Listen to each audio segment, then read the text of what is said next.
Selamat datang di channel saya. Ini adalah video yang kedua. Kita langsung saja ya. Kita langsung saja belajar, nggak usah terlalu banyak teori. Kita langsung aja praktek. Baik, setelah ini saya akan tampilkan sebuah video pendek pendapat masyarakat tentang PPKM.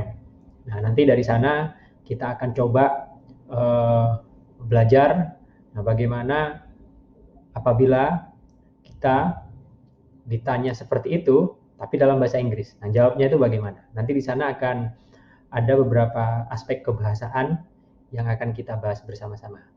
Oke, mari kita lihat bersama.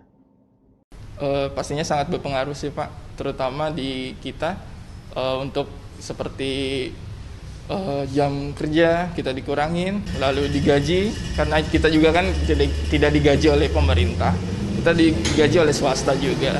Harusnya pemerintah lebih memikirkan ke kitanya gitu loh, nggak ke mereka aja gitu loh, karena kita juga kerja ya untuk butuh makan gitu, nggak selamanya kita harus diam di rumah. Baik, ya kita bahas satu-satu apa yang disampaikan oleh orang ini. Pastinya sangat berpengaruh sih, Pak, terutama di kita.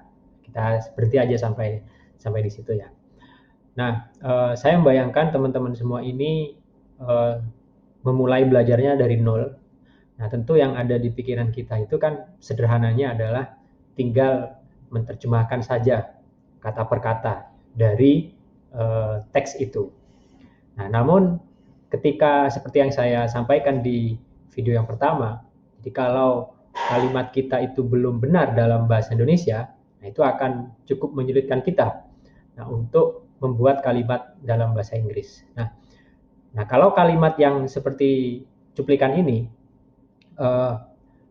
tentu kita tidak bisa langsung menerjemahkannya ke dalam bahasa Inggris kata per kata. Mengapa? Karena kalau kita lihat susunannya, ini kalimatnya tidak sesuai dengan kaidah bahasa Indonesia yang benar. Jadi susunannya belum ada subjeknya, predikatnya, dan sebagainya. Jadi kita nggak bisa langsung menerjemahkan kata per kata. Nah, kalau kita paksakan menerjemahkan kata per kata, maka nanti hasilnya ketika diterjemahkan ke dalam bahasa Inggris, bisa-bisa kalimat itu tidak akan bisa dimengerti oleh orang Inggris atau mereka yang mendengar kita ketika mengucapkan kalimat itu. Oleh karena itu, kita harus perbaiki dulu kalimat ini menjadi kalimat dalam bahasa Indonesia yang benar. Oke, mari kita perbaiki bersama-sama. Nah, sambil teman-teman juga latihan ya, bagaimana memperbaiki kalimat ini dengan benar. Nah, bagaimana? Sudah selesai? Oke. Nah, mari kita lihat bagaimana susunan kalimat bahasa Indonesia yang benar untuk kalimat ini. Pastinya, kita bisa rubah kalimat pastinya ini menjadi tentu saja ya, sangat berpengaruh sih. Nah, jadi di situ kan tidak ada subjeknya. Nah, itu akan menjadi problematik apabila kita langsung menerjemahkannya ke dalam bahasa Inggris. Maka kita harus tempatkan dulu subjek pada kalimat tersebut. Nah, karena di sini tidak ada orang, benda, atau hewan barangkali yang melakukan pekerjaan, maka kita bisa gunakan impersonal subject, impersonal pronoun, yakni it, yang akan berfungsi sebagai subjeknya nanti. Jadi ini sangat berpengaruh terutama untuk kami, ya sebenarnya bukan kita ya, kami. Jadi kalau kita itu orang pertama dan orang kedua itu termasuk, tapi kalau kami kan jamak dari orang pertama. Oke ya, jadi itu yang betul. Tentu saja ini sangat berpengaruh bagi kami. Nah, setelah kalimatnya sudah benar dalam bahasa Indonesia, maka ya kita dengan mudah saja tinggal masukkan saja kata per kata tentu saja bahasa Inggrisnya apa, ini itu bahasa Inggrisnya apa, kemudian sangat, tinggal masukkan saja berpengaruh bagi kami. Sudah. Jadi walaupun nanti misalnya harus ada to be, tapi Anda tidak menyertakan to be di sana, ya tidak apa-apa, itu masih tetap bisa dimengerti.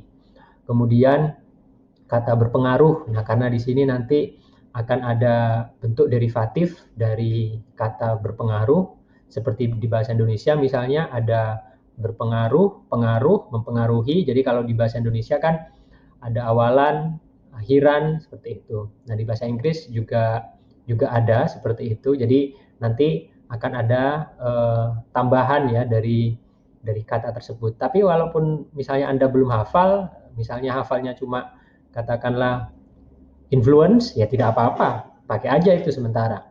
Nah, walaupun memang nanti mungkin kurang pas di kalimat tersebut, tapi yang penting kan orang lain bisa mengerti apa yang kita maksud, ya. Oke, jadi kita sudah dapat jawabannya, bagaimana susunan bahasa Indonesia yang benar untuk kalimat yang pertama ini.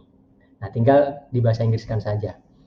Kalau belum hafal bahasa Inggrisnya, tinggal dicari di Google Translate, nanti pasti dapat semua ya. Jadi sekarang kita sebetulnya cukup dimudahkan ya dengan internet, jadi tinggal klik aja udah dapat.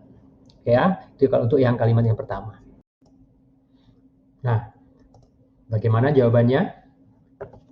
Jadi kita baca lagi ya kalimatnya yang benar bagaimana dalam bahasa Indonesia.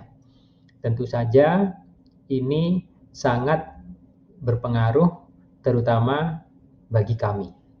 Nah, kalau kita ikut pola itu, tinggal masukkan saja kata per kata, maka kalimatnya menjadi tentu saja itu for sure, ini itu it, sangat itu very, berpengaruh itu influence, terutama itu especially, bagi itu for, kami us.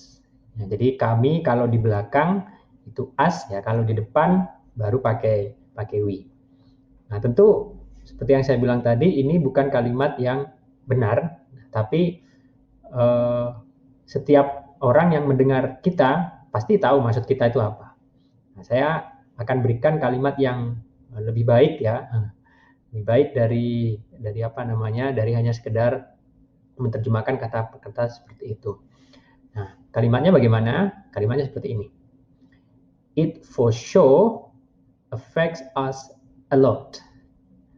Nah, itu tentu saja Anda akan bisa membuat kalimat seperti itu jika ya sudah banyak lah yang dipelajari, kemudian juga Anda sudah terpapar dengan bahasa Inggris itu dalam waktu yang cukup lama, maka nanti kita akan tahu kata apa yang pas untuk konteks apa, kemudian tata bahasa apa yang dipakai dalam kalimat yang bagaimana. Nah, itu nanti tapi ya. Nah, karena di pembelajaran kita ini kan yang penting Anda bisa keluar dulu dari kesulitan untuk bisa ngomong. Nah, benar atau salah itu nggak penting ya, di level ini itu nggak penting. Yang penting nanti lancar dulu. Oke? Nah, sekarang kita lihat kalimat yang kedua ya.